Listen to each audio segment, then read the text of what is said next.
परभणी जिल्ह्याच्या पालकमंत्री आणि जिंतूरच्या आमदार सौ मेघना साकोरे बोर्डीकर यांच्या विरोधात सोशल मीडियावर बदनामीकारक मजकूर पोस्ट केल्याप्रकरणी गुन्हा दाखल करण्यात आलाय। जिंतूर येथील एका फेक अकाउंटवरून सातत्याने हा मजकूर प्रसारित केला जात होता। या घटनेमुळे राजकीय वर्तुळात एकच खळबळ उडाली आहे।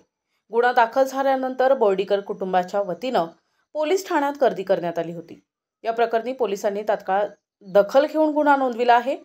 मात्र सोशल मीडियावर अशा प्रकारे राजकीय नेत्यांना लक्ष्य करून बदनामी करणे हा प्रकार गंभीर असून यामागे नेमके कोण आहेत याचा तपास पोलीस करत आहेत। पालकमंत्र्यांविरोधात करण्यात आलेल्या या कृतीचा बोर्डीकर कुटुंबियांनी तीव्र निषेध केला असून दोषींवर कठोर कारवाई करावी अशी मागणी केली जात आहे। पुढील तपास सुरू असल्याची माहिती पोलिसांनी दिली आहे। विष्णू नागरे नावाच्या एका समाजकंटकानं 26/7 रोजी एक बदनामीकारक पोस्ट एका महिला राज्यमंत्र्यावर फेसबुक अकाउंटला एक पोस्ट केली होती। तर आम्ही 28/7 ला इथं जिंतूर पोलिसांमध्ये गुन्हा दाखल केलेला होता की विष्णू नावाच्या फेसबुक अकाउंटवरून अशा बोर्डीकर परिवाराची बदनामी करणारी पोस्ट सोशल मीडियावर टाकली आणि त्या पोस्ट विरोधात आम्ही गुन्हा दाखल केला। आणि आज परभणी आम्हाला काल समजलं की परभणी पोलिसांनी ते पोस्ट करणारा आरोपी सापडलेला आहे। त्या अनुषंगानं आम्ही सर्व बोर्डीतील कुटुंबातील आम्ही सर्व मुले आज कुटुंबातील एक बदनामीकारक पोस्ट करणारा आरोपी सापडला म्हणून आम्ही आज पोलीस स्टेशनला आलेलो आहोत। इथं आल्यावर कळालं आम्हाला की माजी आमदार भांबळेचा तो सक्का पुतण्या पृथ्वी प्रमोद भांबळे नावाचा व्यक्ती हे असे खोटे कट कारस्थान करत आहे आणि अशा खालच्या पातळीवर जाऊन बोर्डीकर परिवारावर चिखलफेक करण्याचा प्रयत्न केलेला आहे। हा वैयक्तिक म्हणजे जर तुम्ही स्वतः लोकप्रतिनिधी 5 वर्ष होता, 5 वर्ष लोकप्रतिनिधी असताना सुद्धा तुम्ही तुमच्या पुतण्याला अशा प्रकारचे घाणेरडे अकाउंट तयार करून सोशल मीडियावर अशा प्रकारच्या पोस्ट करायला लावता, म्हणजे हे जनतेला काय तुम्ही याच्यातून म्हणजे जनता काय घेणार?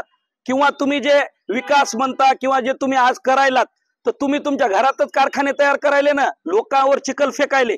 पण आता असं सिद्ध झालंय की स्वतःचा पुतण्या अशा प्रकारचे हजारो अकाउंट आहेत जे की सोशल मीडियावर वेगवेगळ्या प्रकारच्या बदनाम्या वेगवेगळ्या प्रकारचे असे काही कारस्थान आज दिसून येत आहेत। तर हे सगळं आमचं एक मत आहे की हे सगळं याच्या घरूनच चालतंय।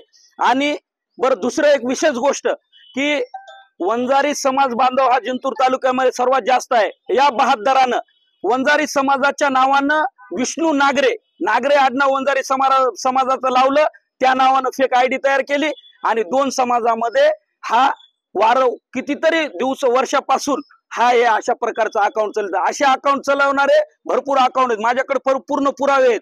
आणि तुम्हाला बांधवांना एक विनंती आहे की त्या आरोपीला अटक केलेला आहे। तुम्ही त्यांच्या घरी जाऊन त्या लोकप्रतिनिधीला विचारा की तुम्ही हे तुमच्या घरून असं चालवतात, हे तुम्हाला कितपत चांगलं वाटतंय आणि असे संस्कार आहेत का तुमच्या या लोकायला?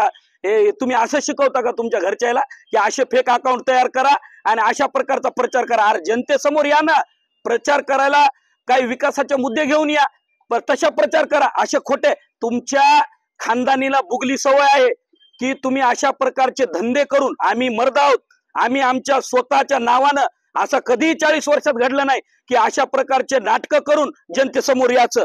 आणि हे माझे जेवढे काही अकाउंट आहेत सगळे याच्या घरून चालतात, या भांबळेच्या घरून सर्व अकाउंट चालतात।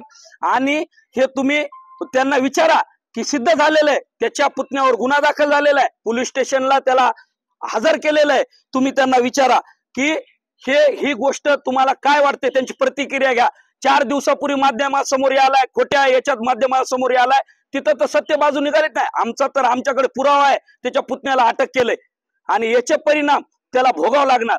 हे बोर्डीकर खानदानाचा शब्द आहे आणि याचे ते परिणाम त्याला भोगावं लागणार। प्रतिनिधी रियाज चाऊस, NTV न्यूज मराठी, जिंतूर, परभणी।